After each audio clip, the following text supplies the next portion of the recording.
What's up, everybody? Welcome to the Bronx Pinstripes show, previewing Yankees versus Guardians, ALCS. What's up, Scott? How you feeling? How you feeling? Good, man. I'm glad we have an opponent. I'm actually really glad that I'm saying it now, I guess, which I'm knocking on wood. I just realized what I'm doing. I didn't want to face the Tigers for some reason. I just didn't want to face the Tigers, so I'm glad they're out. Man, yeah, I don't know. Listen, it was weird the way that they won, to be honest, because Scooble, like the fact that he gave up those runs in a one frame, really, that was odd. He's been shoving the entire time, and I just assumed he would continue to do that. And if he doesn't give up that grand slam, then this is a different story.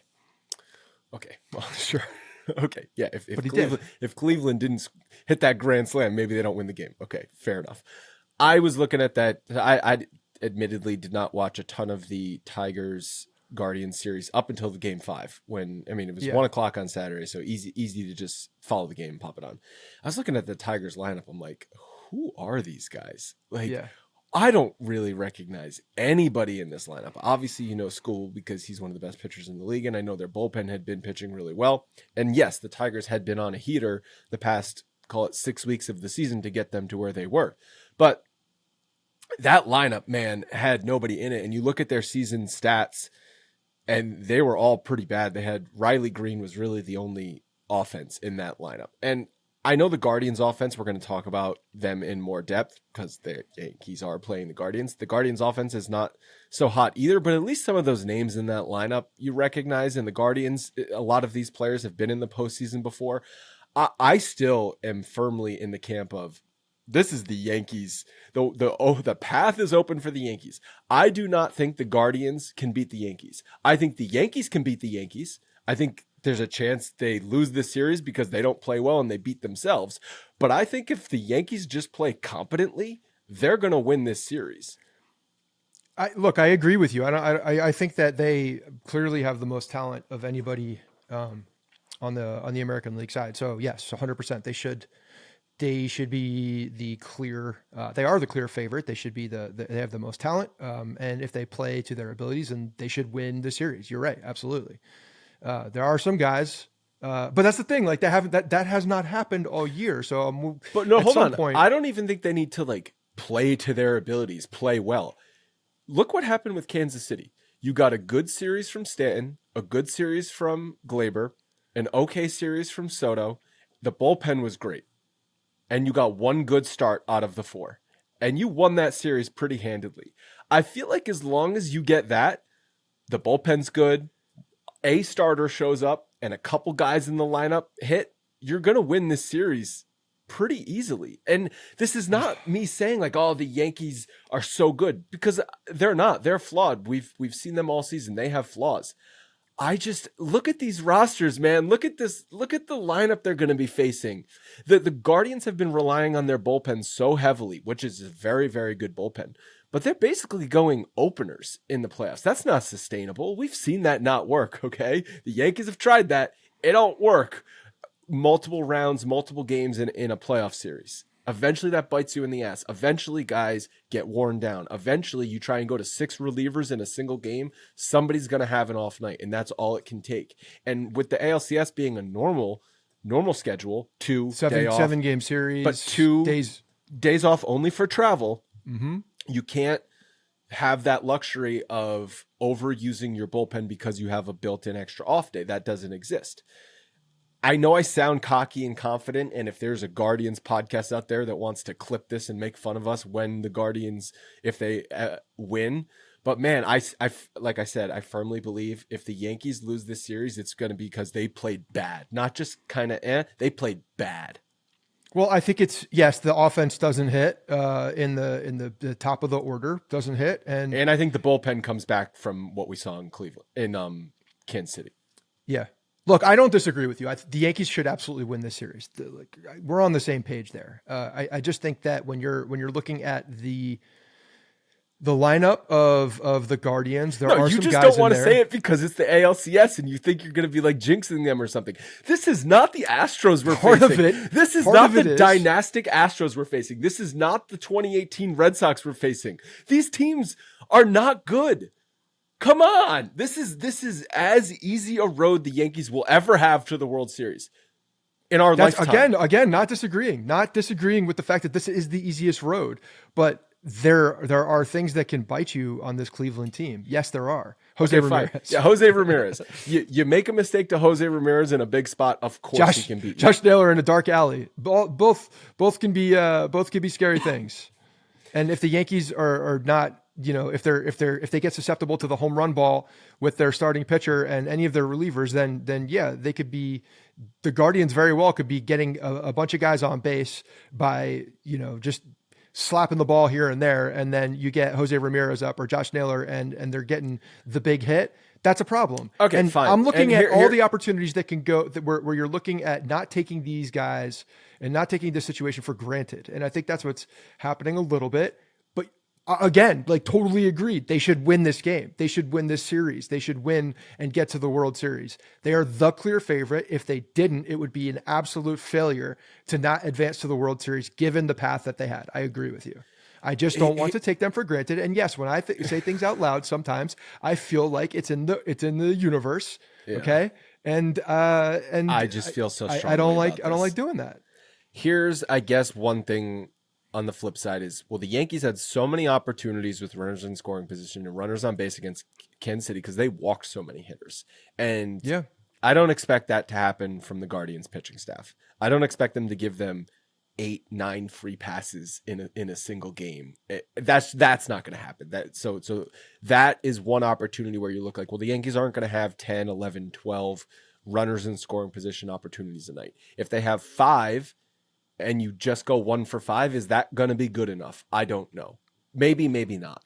I think though, if the Yankees get just a couple of hits with in key spots and a couple of guys in the lineup show up, if Stanton has another good series, hell, if Judge has a good series, all bets are off, right? Because if Judge had 1 hit in any of those first innings, as we talked about, that's a completely different Kansas City series. So that could be another situation. If Judge has a big hit in one of these games, that could open things up for the Yankees. But you just need a couple guys in this lineup to show up. If everyone doesn't show up, then fine. Yeah, they could lose. But then that goes back to me saying the Yankees are puking on themselves.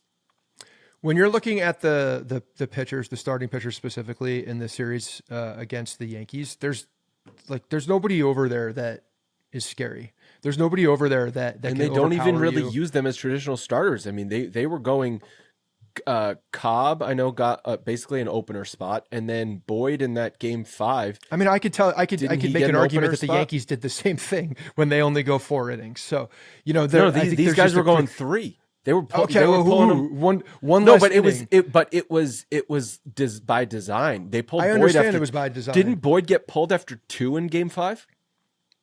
Well, it's game 5 also. Game 5, man. Like he pitched. That's game 7. He didn't give up a run in 2 innings and he got pulled. That's not just being careful with your starter. That is by design opener. You keep saying opener, but the starts are getting shorter and shorter in the playoffs. And when you're looking at a game 5, it doesn't matter. Scott. 2 innings is an opener. Yeah, again, it's a made up word. In game 5, he went 2 innings, 1 hit, 1 walk, 5 Ks, and got pulled. Yeah. He struck out 5 in 2 innings and got pulled. So anyway, my point is with these guys that are starting the game, whether they're an opener or a starter, whatever the philosophy is here, the Yankees, what they were able to do in the Kansas City series was be patient because they knew that they were going to get walked. Like that probably part of the book was like they got to go out there and make sure that they're looking in the zone. Don't stretch the zone at all for these guys because they will walk you. I think that a similar approach when you're looking at Kansas City, but they got to be very aggressive. The Yankees took the last game against Kansas City. They were more aggressive. They were swinging at first pitch. They were really jumping on them. I think that when you're looking at these starters, openers, whatever the hell you want to call them from Cleveland, they are going to be around the plate, I think, a lot more. And if that is by design where they're going to be pulled in the 3rd inning, 4th inning, whatever, and they're going to try to go, the bullpen for the rest of the game, which I would be surprised if they didn't try to stretch them in a 7-game series also, because it's a different way of managing for the series. It's whether they have the personnel to do that. So if I'm the Yankees and we know that we have by far the best, arguably between them and the Dodgers, the best top of the order of anybody in baseball, you should be aggressive with these guys who are going to be around the plate because they don't have the personnel to go out there and throw too many pitches and walk you. They just don't have that. So with the Yankees approach, like I think that they're going to come out swinging. And even if they allow one of these guys to get through an inning with, 8 to 10 pitches or just like a shorter pitch count, I don't think it really matters because they're going to be making the switch anyway. So they should be very aggressive in the zone and early in the count. And I think if they're able to do that, we're not have to worry about as much like executing with just the runners in scoring position. Like they should be aggressive and try to jump on them from the get-go. And I think they should have success doing that because they're going to see a lot of strikes. All right, I want to break down some things from the Cleveland side and also details of the series that we know so far. But we are brought to you today by the easiest way to get postseason tickets, Game Time. There's some great tickets available for games 1 and 2, Yankees Guardians at Yankee Stadium on Game Time. But no matter what kind of tickets you're looking for, Game Time is what you should be using to buy your tickets. I love the Game Time app for so many reasons, but my personal favorite features are the flash deals, so you can see what sections the best deals are in, all-in pricing, so you select this, you're not hit with surprise fees at checkout, and seat view from inside the venue so you know what you're getting before you purchase. The app is streamlined, very easy to use, just a few taps and your purchase is done. You can also easily share tickets with friends and family if you're going to the game with others. Game Time has great tickets for concerts, comedy shows, theater, and much more. And as you know, in the past, I've used this not only to buy tickets to Yankees games, but also for a birthday gift for Leanne back in January to buy Broadway theater tickets. Game Time guarantee means you're always going to get the best price. If you find tickets in the same section or row for less money, Game Time will credit you 110% of the difference. Take the guesswork out of buying tickets today with Game Time. Download the Game Time app, create an account, use code BRONX for $20 off your first purchase. Terms apply. Once again, create an account, redeem code BRONX, BRONX, for $20 off. Download Game Time today. Last minute tickets, lowest price guaranteed. So we know that we know the start times. 7:38 for game 1, 7:38 for game 2, 5:08 late afternoon start for game 3, which will be the first game in Cleveland. And then Friday night and Saturday night, games 4 and 5, 8:08 p.m. starts. And then obviously that's if necessary on game 5, if necessary on game 6. Back at home would be next Monday night. So basically a week from game 1, 5:08. And then if there's a game 7, 8:08 Tuesday back in the Bronx. We were unsure because the Dodgers are in the championship series if the Yankees were going to be slotted into that early window every time to give the Dodgers the prime time. But there's something weird. If you look at the Mets Dodgers games 1 and 2, they play night game into day game. Yeah. Makes no sense. No, I don't understand why they did that. They could have easily given them the longer time frame without disrupting things and giving the Yankees that slot instead of having the Mets and Dodgers, so that they don't have that short turnaround. But whatever. I think that this is good. Carlos Rodon getting game ball in game 1, which was something that could be that's a decision, right? Because you could go Schmidt or you could go Rodon in that one. But at the end of the day, what did we know? They were going to go Rodon. Yeah, I was going to say, I think it was a given. Is it a second guess? I think so. Based on how Rodon's first start in the playoffs went, based on just Rodon's history with this team, and Schmidt looking pretty decent in his first start. But yeah, I think it was a given Rodon. But the thing is, it's not just who do you want starting game 1, it's who do you want pitching twice in the series. Well, yes, I know Clark Schmidt could pitch twice in the series if it goes 7 games, but again, a game 7, like you're looking at Clark Schmidt, to use your words, probably as an opener and not a starter. But your game 1 starter gets game 1 and game 5. So yes. Rodon is going to pitch twice in the series. Well, he was going to pitch twice in the series no matter what, whether it was, Well, but if he got game 3, because Cole's always getting game 2, because that's the next time Cole can pitch. Unless they push Cole to game 3 and Rodon, which you would never do. You would never do that. Okay, so then we knew that this was going to happen because. And so did they? They prefer Rodon getting the start twice than Schmidt, unless it goes to game 7. But then again, like all hands are on deck, so it doesn't even matter as much. I know they said Heel's going to get a start, but did they announce Schmidt 3, Heel 4, or we're just theorizing that because? Nope, they announced it in the last 4.5 minutes. Okay, so. Rodon, Cole, Schmidt, Heel. That's the rotation. Makes sense, I guess. Makes sense. And here's another second guess for Rodon starting game 1. So Cleveland's offense, while it's not great, their offense against lefties ranks 7th in Major League Baseball with a 751 OPS, and they rank 25th in Major League Baseball with a 685 OPS against right-handed pitchers. Overall, their offense is not great. 22nd in batting average, 12th in home runs, 14th in runs, 5th in stolen bases, 17th in WRC plus with an even 100, meaning they're exactly like smack middle league average offense. 21st in walk percentage, 5th in strikeout percentage, so they don't strike out a ton. That's their highest rank is strikeout percentage. I wonder how much Quan affects that whole ton. number. That dude does not swing and miss. Yeah, and neither does Jose Ramirez. Doesn't swing and miss a lot either. But that's that's what I expect from this Guardians lineup. They're not going to swing and miss a ton, but they're also not going to. I don't think they're going to put on a ton of pressure offensively. I mean, think about that Kansas City, and I know that's funny because Cole did give up that ball to the wall, but there's there's only a couple points of that Kansas City lineup where you're like, oh, tying runs up, I'm nervous because this guy's got power, right? Like there's only going to be a couple spots in this Cleveland lineup where you're nervous because someone could tie the game or hit a go-ahead home run.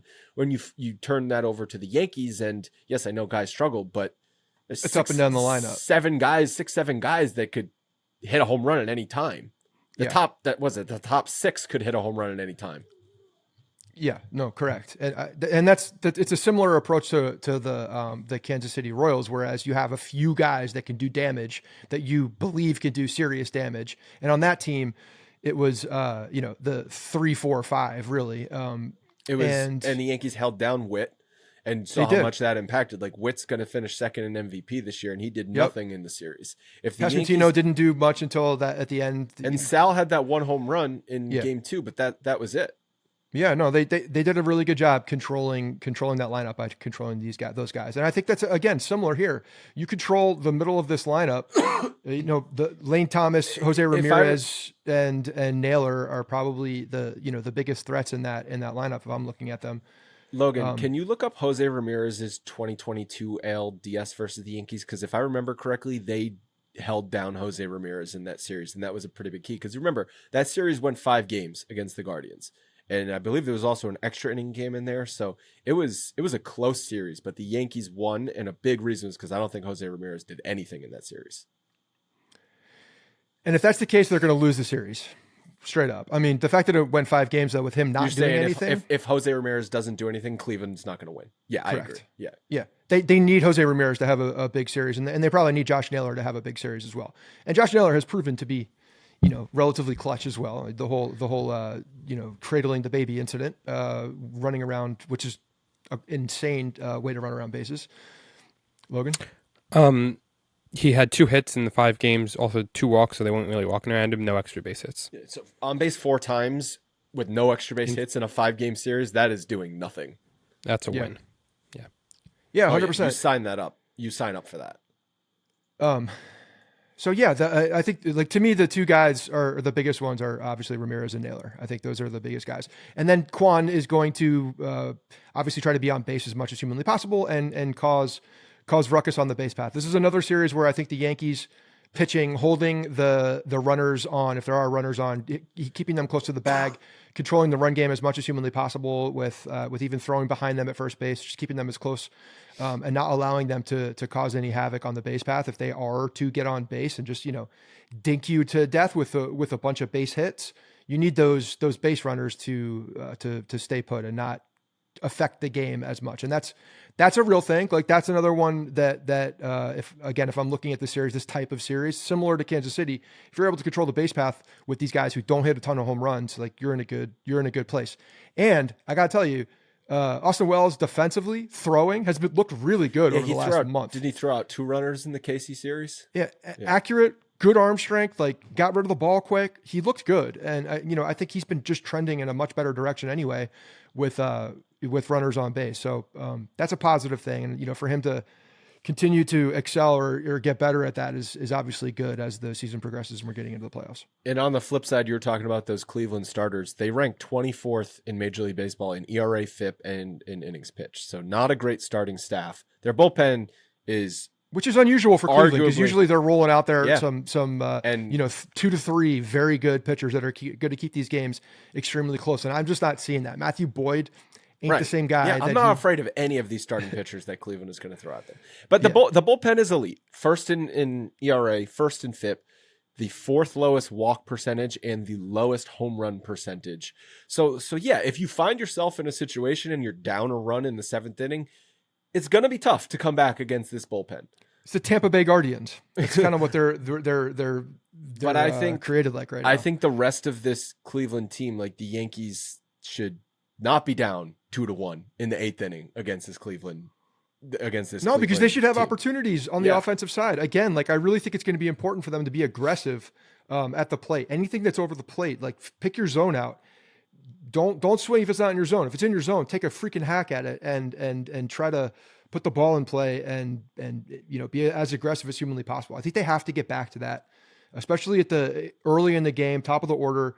Like we said, they had Judge is what, did he tie or did he end up passing A-Rod for most first inning home runs? I think he was tied the last time I remember. Anyway, they excel in the first inning. So Glaber's been very good getting on base, working walks, getting base hits. He's been very good. He's been a very good leadoff guy. So Judge needs to be aggressive early in the count, I think, and just and go after. Absolutely. Judge had same thing with Wells. Ton of opportunities for Judge and Wells in the KC series to drive runs in, and they didn't come through. So Rodon did not pitch this year against Cleveland. Career-wise against Jose Ramirez is 10 for 43 off of him with a 725 OPS. Josh Naylor is 2 for 10 off of Rodon. I think if you're looking at how does Cleveland, like what's the path for Cleveland to win this ALCS, they have to win game 1 against Carlos Rodon. If they don't win game 1 against Carlos Rodon and then they're facing Garrett Cole in game 2, threatening to go down 0-2, like Cleveland needs to win game 1 or else I don't see how they're winning the series. 100%. I think they're going to come out with their most aggressive plan. It's a similar story, I think, with Rodon. I mean, they know Rodon's not going to go more than 5 innings. And if they're going to get into more than 5 innings, he's not going to go more. Yeah. I would if be he gets to shocked that if point. he goes 5 innings. But that's the thing. Like, so they're going to be as aggressive as possible against him too. And if they recognize that his fastball doesn't have the command, then then he could be in trouble. But they're going to be aggressive with him, whether it's on that fastball or spitting on that fastball that they're recognizing it not being in the zone. I don't see them chasing though. Again, they don't strike out a lot, but they're going to work the count. They're going to work the count, and they're going to put him in situations where he's going to have to make a pitch. It's not a great matchup for Rodon because I said they're 7th best in the league against left-handed starters. So that's why this is legitimately Cleveland's only chance to win this series is they've got to get the Yankees in game 1, and then they're like, okay, we steal back home field advantage. Maybe we scrape another one here, put the pressure on the Yankees in game 2. Because there is pressure on the Yankees in game 2 if they lose game 1. Obviously, 100%. You can't go down 0-2 to Cleveland. But yeah, I think the only game I'm worried about is game 1. So the game, this brings up a good, I think, transition point for us to talk about the roster a little bit and who they're going to put out there. Because if we're looking at game 1 as like the integral game, right? This is a pivotal game for both teams. Don't want to go down 0-1 if you're the Yankees and have that pressure for 2. And Cleveland needs the game 1. If you see that Rodon, obviously the Guardians are better against lefties. If Rodon is not looking good, first inning, second inning, you need someone to be able to come in there and sustain what you're doing, understanding that Garrett Cole is going the next day. And this is a conversation that we were talking about before we started here. You're going to be changing what the roster looks like on for the ALCS. Obviously, it's a 7-game series, probably needs more pitching. But is it the lane where Marcus Stroman has an opportunity to come in and be the long relief guy, knowing that they struggle against right-handed pitching as well? Oh, definitely. I think Stroman he's the bulk guy. Whether they need that to mop up some innings in the middle of a game or if you get into an extra inning situation, he's absolutely the bulk guy. But at game 1 specifically, looking at them, Marcus Stroman doesn't miss bats. Cleveland doesn't miss bats a lot either. So I don't know what that says. Like they're going to be putting in the ball in play. They could get but Stroman 15 hits off of him. Stroman but they doesn't could also give up, put it on the ground. That's the thing. Stroman gets beat by dink and dunks because he gives up some soft contact, but he gives up a lot of contact. Cleveland also probably wants to dink and dunk you because they don't have a ton of power hitters. But I mean, The only way Stroman's in this game in a situation where you need multiple innings out of him is if Rodon struggles. 100%, but I think it's a bad they need to be spot. ready for that. They need to be 1,000% prepared for that. Now you're and probably nip it in the bud. Now you're talking worst case scenario for game one is Rodon can't get out of the second or the third inning because he's struggling. They're down 3-0, and you've got to go to Stroman, who also can't miss bats, and then Cleveland can tack on runs from there. Yeah, that's worst case scenario.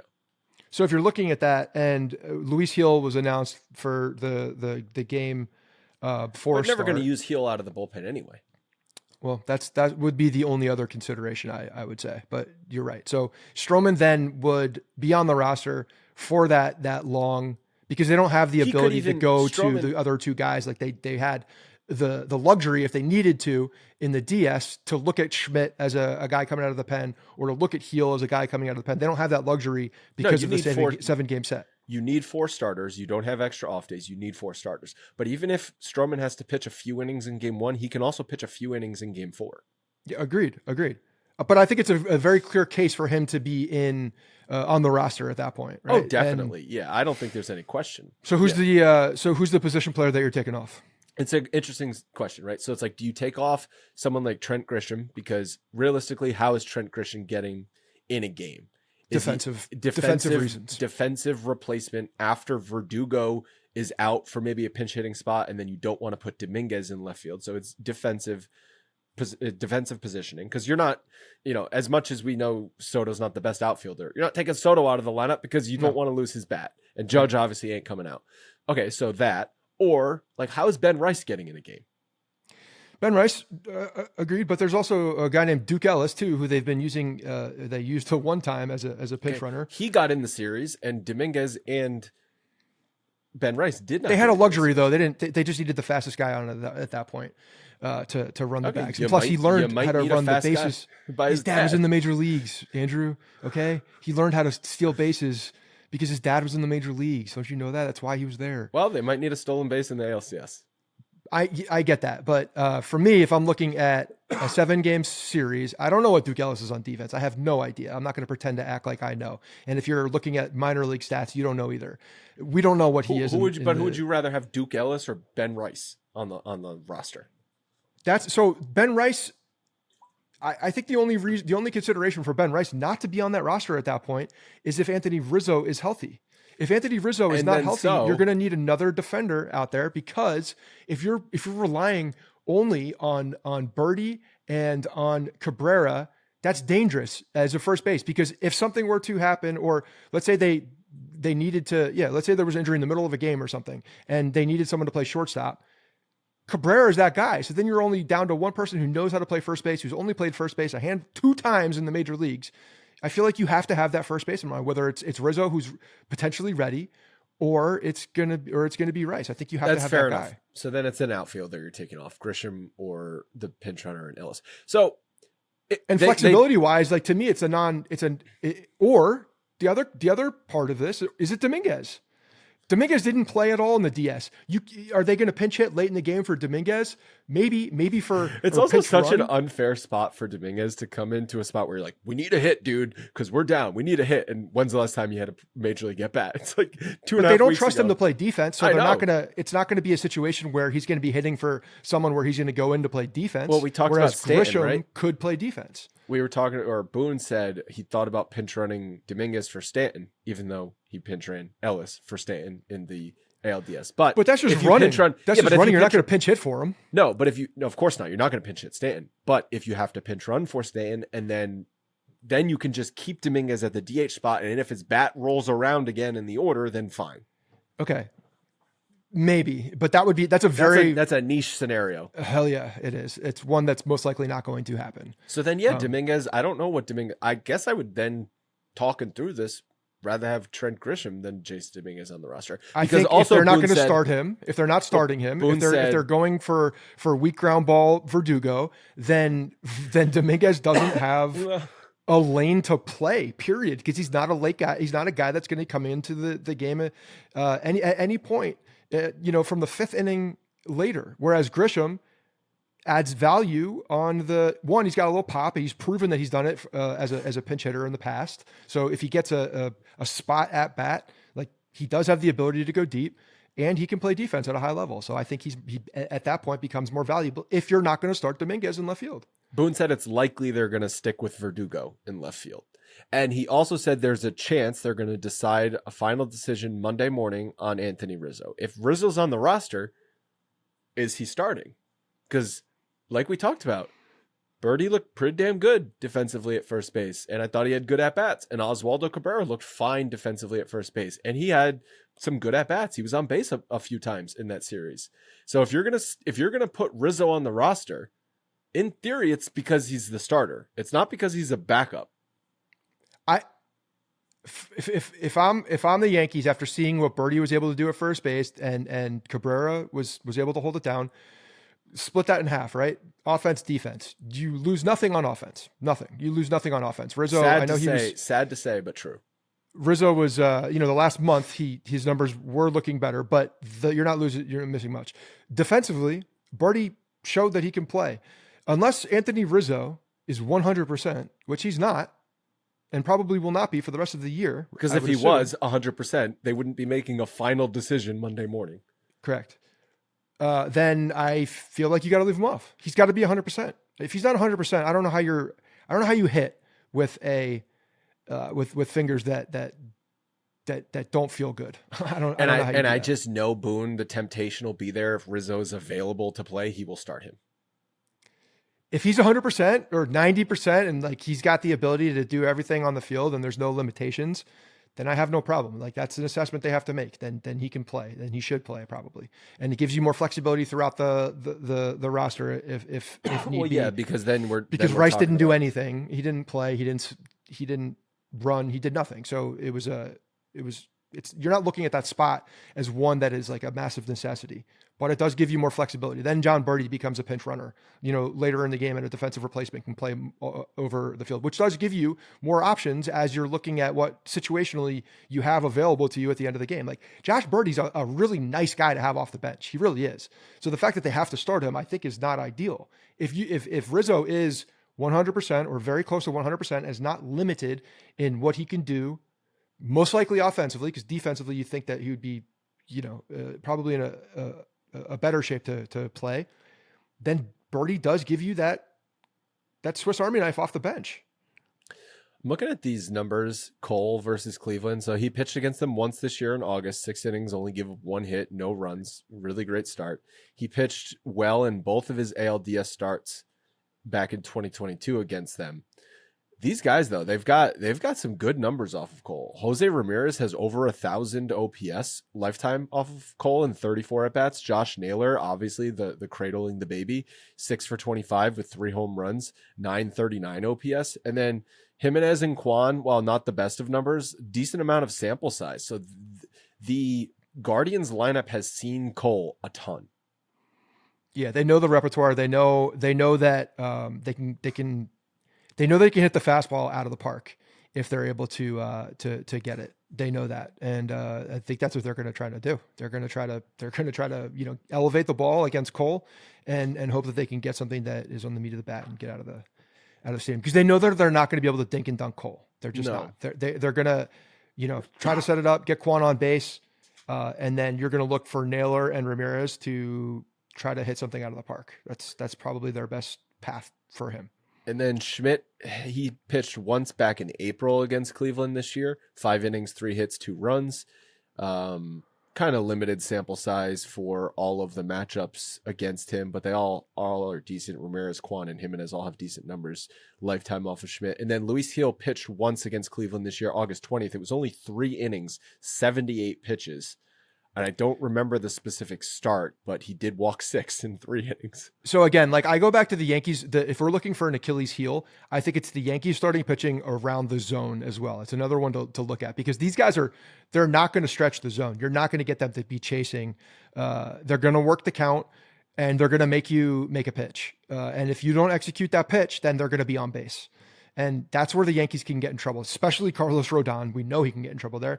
And then Luis Gil absolutely can get in trouble. If damn well the bats are going to be on the shoulders for Luis Gil. They're going to make him be over the strike zone. And if he doesn't prove early that he's over the strike zone, it's going to be a short day with a stacked line score probably for him because they are going to make him work, and it's going to be a most likely a short hook as well. Holmes in 3 innings this year, 3 appearances, did not give up a run. He had 1 save, which is great. Also, Weaver pitched well in 3 appearances. His only run he gave up was way back in April. And at that point, I mean, we were thinking of Luke Weaver as, why is this guy on the roster? And here he is, the biggest weapon out of the bullpen for the Yankees. Canely 1 appearance. Those are the big 3 out of the bullpen for the Yankees.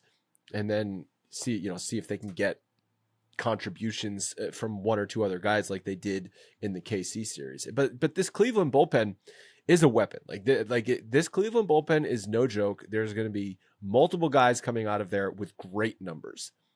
I just think when you're matching up a bullpen to say we're getting 9 or 12 or even 15 outs a game out of our bullpen, which is what Cleveland wants to do. That's what they want to do. They want to get 12 outs or more per night out of their bullpen. That's hard to do for 7 straight games. It is. And I think that's why we've seen Tampa over the years, while they've been able to work that as long as possible, it doesn't make it all the way through the playoffs because it's very difficult to do. And just the volume of these guys, the innings that they're going to have to throw is a lot. And you're right. They have to be relatively perfect throughout that because they're so reliant on those arms. And I don't think they just don't have the starting depth and ability to go deep into games. So they have to rely on the relief pitchers. And that's why, again, Yankees need to be aggressive early against these starters and put up runs because that's where they're going to have their opportunities. And another thing with the bullpen multiple times in a series is guys are going to have their lanes, right? Like every team loves to, your lane is going to be Judge, then Wells, then State, right? Or something like that, right? So if you're a Yankee hitter, you might see the same relief pitcher 3 or 4 times in a single series, which is not normal. Normally, the reason relief pitchers have such advantage is because you've never seen them before. You've only seen them once, and it was 4 months ago. And so you're like, wow, this guy's stuff is nasty because I haven't seen it in 4 months. Well, I just saw this on Tuesday and on Wednesday, and so now I'm good for Thursday to see this guy. Yeah. No, I agree. Yeah, it's a tough spot for them when you're facing a very good lineup with the Yankees. But again, I'll say it a third time. They got to be aggressive against the starting pitchers. That's their opportunity. No matter what the pitch count is, they're not going to see these guys through a third time through the lineup. It's not going to happen. So third, if you they might not see maybe not a second time. They might not see. But no, seriously. I know, but that's the thing. Time. If the Yankees are able to do that, and they have to go to their bullpen earlier than even normal, if they're going into the bullpen in the 3rd inning, that's a massive advantage for a 7-game series. A massive advantage. All right, you want to do predictions? We don't do predictions. Do you want? We do predictions, but do you want to? I mean, for the season, what do you think? Okay. I think that the Yankees win the series in 5 games. 5 games. Okay, the gentleman's sweep. Yeah. I think that's what they should do. I would be surprised if the Yankees are back home playing in Game 6. I would say this is wrapped up in 4 or 5. And I think Cleveland's best chance is for winning the series, as we said, if they steal Game 1, then okay. Let's get down to business if they win Game 1. If they don't win Game 1, this thing's over. I'm not going to go as far as that, but I think that they should be coming into the first game of the series with a must-win mentality, having to, I guess, especially against Carlos Rodon, they have a very good opportunity. If I'm Cleveland, I'm looking at that as an opportunity. That's an opportunity. It's not just you got to take advantage of it. It's not just that it's the game they need to steal. It's also their best chance to win a game. And Carlos Rodon better goddamn be around that strike. I don't trust him at all. No, I have zero trust in Carlos Rodon. Kansas City was chasing you saw it was him early in the count getting ahead, and then them chasing, and you're just not going to see that from this Cleveland lineup. You're not. Whether you think the names are impressive or not, they don't strike out a lot. They work the count, and they're going to do that. And Carlos Rodon is one of those guys who doesn't like to work the count because he just throws a lot of balls and gets deep into a count. He's not working the count. He's going deep in the count on his own accord. The count is working him. Yes. Yeah. So did you have something to say, Logan, before we wrapped up? No, I was just going to say, So do you guys equate Carlos Rodon to like AJ Burnett basically? Or No, I think AJ Burnett had balls. And I think Carlos Rodon wants to have balls because he thinks he was screaming. He was screaming at the top of his lungs after striking one guy out the other night, but he doesn't have balls. He thinks he does though, which is kind of dangerous. He thinks he does, but do you agree? I mean, AJ Burnett, one of the more frustrating pitchers, but like he did have balls. AJ Burnett will cut you, like he'll take a knife out of his shoe. He is the Josh Naylor of pitching. Yeah. I like as much as I trust AJ Burnett in a big game to throw strikes. Like I don't trust him not to shank you in the back also when you're not looking. Also, I think sneaky AJ Burnett. We talk about how Carlos Rodon, he had good history, strikeout guy, fastball slider. Like AJ Burnett had 3+, 4+ pitches when he was on. He was also effectively wild, which that is not what Carlos Rodon is. Carlos Rodon is just, he doesn't throw strikes. AJ Burnett will throw one at your head and then dot a fastball on the outside corner. Like he was one of these guys where you got to worry about getting one in the ear, but also, expanding the plate from black to black because he's able to hit it. Did you see Cole talking? And he had a different arm angle. You see Cole talking at the podium after the Kansas City win, where he was talking about like crushing IPAs with the boys. Did you see this clip? Someone was like, "How are you feeling, Cole?" And he's just like, "Great, crushing IPAs with the boys." I'm just like, this sounds like the guy in 40-Year-Old Virgin talking about boobs feeling like bags of sand. Like first of all, no one crushes IPAs after winning a playoff series. You're crushing light beer. You're not crushing 7.5% IPAs.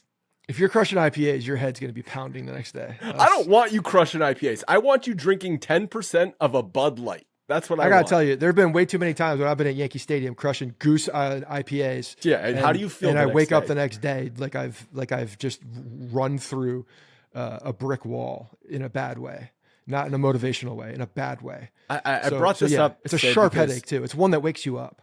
I do believe Cole is obviously not just a leader in that clubhouse, very much well-liked and respected in that clubhouse. I don't know what Carlos Rodon is in that clubhouse. Who the hell knows? But I think AJ Burnett in that 09 clubhouse was well-liked, and he was a positive factor. He's cool in that clubhouse. He's cool. Like he's got like a little bit of an edge to him. I don't think Rodon has that.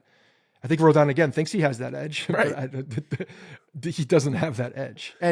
And Garrett Cole is he's just hokey. He's just a hokey also, dude. Can we be honest? He's like dad bod, hokey guy, dad joke, but he'll come out and throw 99 and shove. Like, and he's just his own personality and doesn't give a rat's ass what anybody else thinks. Like, let's all be honest with each other. While Rodon screaming at the top of his lungs was kind of cool in the moment, you got to be a little bit more composed than that. Like, you want to scream getting out of a big jam with a strikeout? Cool. Why are you screaming at the top of your lungs for striking out the first batter of the game? Like, calm the F down, dude. Like honestly, I was thinking about this afterwards, and we talked about it a little bit, but you can really blow a lot of your energy if you come out too amped up in that first inning. And that's exactly what he did. He came out so amped up. And I wasn't joking when I'm like, this guy just drank a pot of coffee and like threw in some greenies or something, because he is like jacked right now. Like, and then the crash was, he just took a 30 milligram Adderall and drank a pot of coffee and ate some greenies with his, just crunched on them with his teeth, and then came out and threw it as hard as he possibly could and couldn't control his emotions. And by the third inning, that shit's you're starting to get tired. You're starting to come down off of that. And you're like, man, I've used all my energy. I don't even know what's there anymore. In the fourth inning, you're like, the guy's got nothing left because he's so jacked up in the first couple that he's got nothing. Just be composed. Like, yeah, I get it. You're amped up. You want to have a good start. And I'm not going to get on a pitcher for celebrating a big strikeout, but striking out the first batter of the game is not a big strikeout. You've got 26 more to go, dude. Like, chill. That's a relief pitcher persona. That's not a starter persona. Yeah, so you got a long way. They're looking at that and like, okay. Yeah. I think Garcia, who, by the way, hold on, I got something to say about that. Garcia was tweeting stuff out, after games as well. And he mentioned something about that, like don't celebrate too early. And that's kind of what happened here. But did you see the replay? There's another angled replay of Garcia sliding into second base when the Volpe incident happened. I don't think I saw it. Yeah, I didn't see it till like much later. He was significantly off of the base path to the right. Like, oh yeah, he was a late slide, and he was. Yeah. But the late slide was very much away from Volpe. It was not into Volpe. Whereas the angles that I saw during the game and just after, I didn't see the other. Oh, I angles see at what that you're point. saying. Yeah, it looked like he was going into Volpe high with his cleats up, but he really wasn't. He was very far off the bag, and then Volpe actually pushed him even further off the bag. So I kind of understand why he was a little PO'd in that moment. But he was also just trying to jack his team up, like we said. But yeah, Rodon, like I think the other players were trying to jack it up when they saw that, but I think he was annoyed. So Rodon, like you're getting the ball game 1 of the ALCS. If you strike out the first batter, just catch the ball back. Act like you've been there before. Yeah. Act like it was supposed to happen. Yeah, receive the ball back, get back on the mound, and go after the next hitter. Don't act like you just won the World Series because you struck out the first guy. Yeah, act like you've been there before, bro. Please. All right. Yankees in 5. We all agree. After all that, Yankees in 5. We'll be back at you again Monday night after game 1. We're going to be streaming that live on Twitter and to YouTube and to Facebook. So if you want to watch live, tune into one of those. And obviously you can always catch it on the podcast, whatever podcast player you listen to, a couple hours after the game. We'll talk to you then.